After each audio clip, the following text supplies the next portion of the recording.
আসসালামু আলাইকুম। ঈদ মোবারক, ঈদ মোবারক, ঈদ মোবারক সবাইকে। ঈদুল আজহা মোবারক। তো সকাল সকাল আমি এখানে রেডি হয়ে গিয়েছি। আপনাদের ঈদটা কেমন কাটলো আমাকে জানাবেন। তো আজকে ঈদের ব্লগটাই আপনাদের সাথে শেয়ার করছি। আমি আজকে সকাল থেকে বিকাল পর্যন্ত কি করেছি এটাই। তো ঈদের সর্বপ্রথম কাজ হচ্ছে ঘরটাকে গুছানো, ঘরটাকে পরিপাটি করা, তারপর নিজে পরিপাটি হওয়া। তো দেখতে পেরেছেন আমার ঘরের কি অগোছালো অবস্থা হয়েছিল। তো প্রথমে ওগুলো পরিষ্কার করে ফার্নিচার মুছে তারপর এখন আমি বিছানার চাদরটা বিছিয়ে নিচ্ছি। তো পর্দাটাও এখানে সরিয়ে দিলাম। দেখেন ভোরের আলো ফুটে গিয়েছে। যেহেতু ঈদ তো অনেক সকাল সকাল ঘুম থেকে উঠেছি, প্রায় 5:30টার দিকে ঘুম থেকে ওঠা হয়েছে। ঘুম থেকে ওঠার পর আম্মু যা যা কাজ ছিল সব করেছে। পোলাও রান্না করেছে, যত যা তরকারি ছিল সব কিছু গরম করেছে। বাইরের আরও বাদবাকি যা কাজ ছিল আম্মু এগুলি করে গুছিয়ে নিয়েছে। তো আমি এখানে বিছানাটাকে পরিষ্কার করে বিছানার নতুন চাদর বিছিয়ে বিছানাটাকে ঝেড়ে নিচ্ছিলাম ভালোভাবে। বিছানা সুন্দর তো পুরো ঘরের লুকটাই সুন্দর। তো ঘর এখানে সুন্দর করে আমার বিছানাটা কমপ্লিট হয়ে গিয়েছে গোছানো। তো আমি এখানে ফ্রেশ হয়ে গোসল করে আসছি, যেহেতু ঈদের দিন নামাজ পড়বো ঈদের। তো এটাই হচ্ছে আমার ঈদের আউটফিট ছিল। সুতির থ্রি পিস পরেছি, আর কিছু অর্নামেন্ট পরেছি, আর জুতোটা পরে নিচ্ছি। আর সুতির থ্রি পিসই পরেছি, যেহেতু একটু গরম গরম রোদ উঠেছে সেজন্য সুতি পরেছি, কোনো ভারী কিছু পরি নেই। তো এখানে আমার পুরোপুরি আমার ঘরটা গোছানো হয়েছে। তো এক নজরে আমার ঘরটা দেখে নেন, আমার ঘরটা সাজানো কেমন হয়েছে আপনাদের কাছে।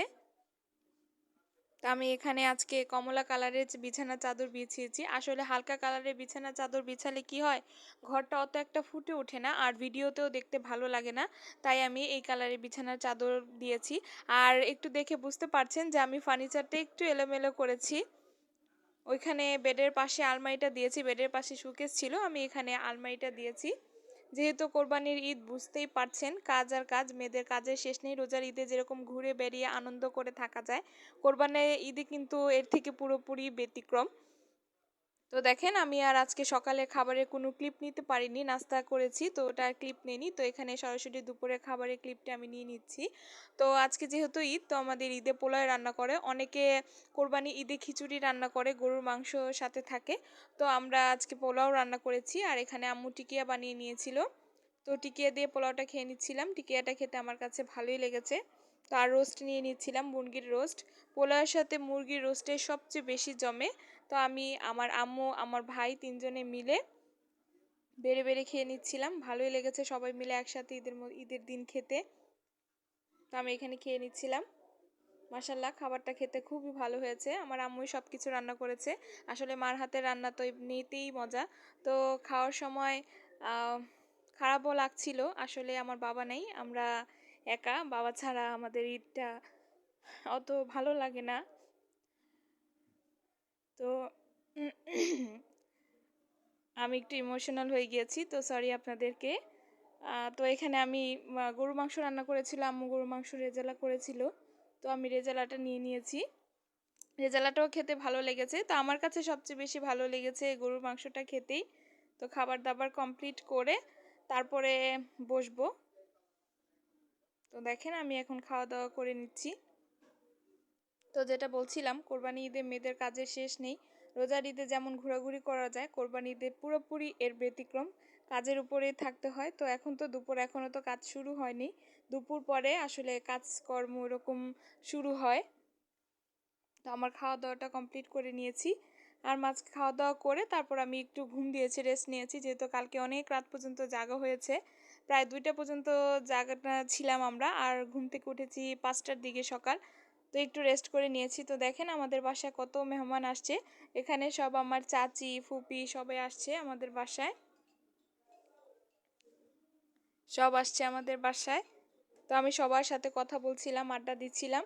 তো সবার জন্য এখানে আম্মু সেমাই বেড়ে দিচ্ছিল সবাইকে, যেহেতু ঈদ মিষ্টিমুখ করাচ্ছে সবাইকে। তো আমি এখানে নিজের জন্য সেমাই নিয়ে নিয়েছি। সেমাইটাও খেতে ভালো হয়েছিল, ঝরঝরা জর্দা সেমাই রান্না করেছিল। দুধের সেমাই থেকে আমাদের কাছে এই ঝরঝরা সেমাইটাই বেশি ভালো লাগে। তো একটু আগে যেটা বললাম, কোরবানি ঈদ মেয়েদের কাজ করতে হয়। তো দেখেন মেয়েদের প্রধান কাজ, প্রথম কাজ হচ্ছে ভুঁড়ি পরিষ্কার করা। কোরবানি ঈদে ভুঁড়ি পরিষ্কার না করলে কে করবে আসলে। তো এখানে আমার এটা ধরতে বেশি একটা ভালো লাগে না। তো আম্মু এখানে ভুঁড়িগুলি সব পরিষ্কার করে নিচ্ছিল।